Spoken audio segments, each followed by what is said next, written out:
Évangile selon Jean, chapitre 20.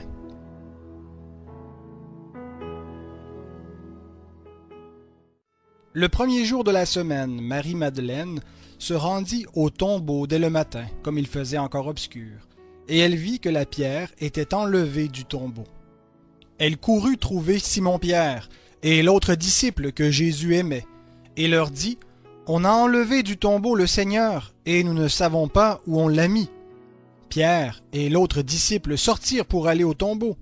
Ils couraient tous deux ensemble, mais l'autre disciple courut plus vite que Pierre et arriva le premier au tombeau.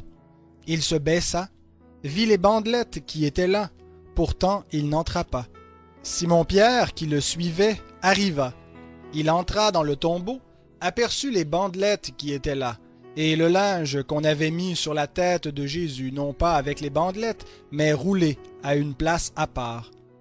Alors l'autre disciple, qui était arrivé le premier au tombeau, entra aussi. Il vit et il crut.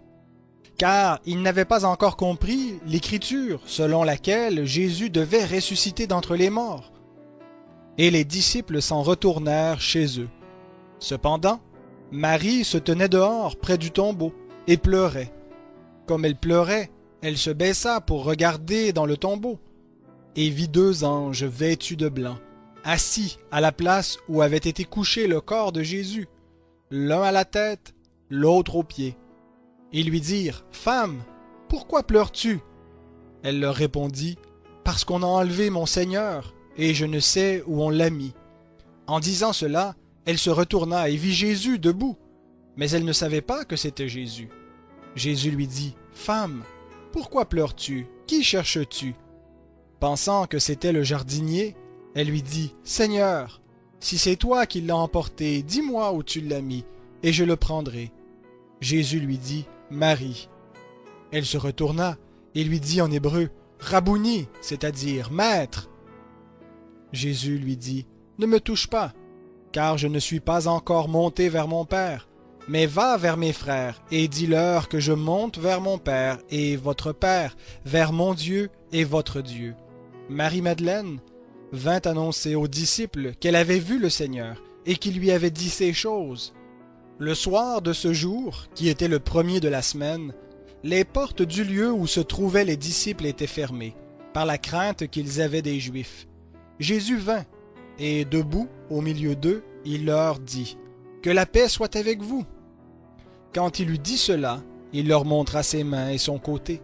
Les disciples se réjouirent en voyant le Seigneur. Jésus leur dit de nouveau : « Que la paix soit avec vous. Comme le Père m'a envoyé, moi aussi je vous envoie. » Après ces paroles, il souffla sur eux et leur dit : « Recevez l'Esprit Saint.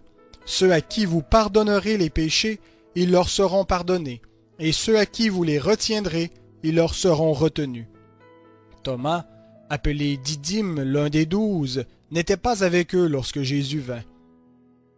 Les autres disciples lui dirent donc : « Nous avons vu le Seigneur. » Mais il leur dit : « Si je ne vois pas dans ses mains la marque des clous, si je ne mets mon doigt à la place des clous, et si je ne mets ma main dans son côté, je ne croirai point. » 8 jours après, les disciples de Jésus étaient de nouveau dans la maison, et Thomas avec eux.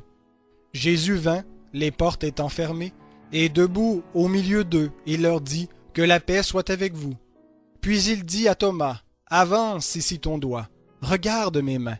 Avance aussi ta main et mets-la dans mon côté, et ne sois pas incrédule, mais crois. » Thomas lui répondit : « Mon Seigneur et mon Dieu. » Jésus lui dit : « Parce que tu m'as vu, tu as cru.